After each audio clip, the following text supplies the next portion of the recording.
None of that is to say that there still aren't massive problems. So for example, what I'm telling you about is how fast this change is happening.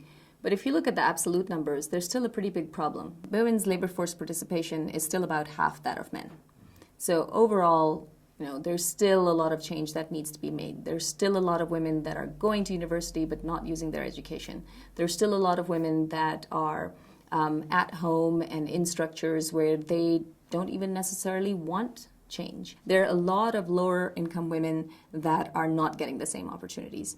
And interestingly, in some of these economies, there's almost a premium placed on being able to stay at home. What has changed is there's a set of women that are the first in their families for generations who have ever stepped outside of the home to work and who are bringing in an income. Let's take a company as an example. McDonald's is present in Pakistan, and in the last 15 years or so, they've really expanded.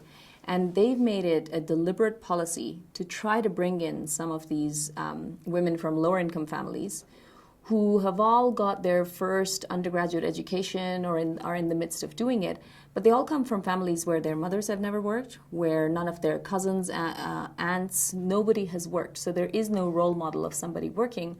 But at the same time, they're getting an income, they're getting a very safe workplace, they're getting transport to the workplace.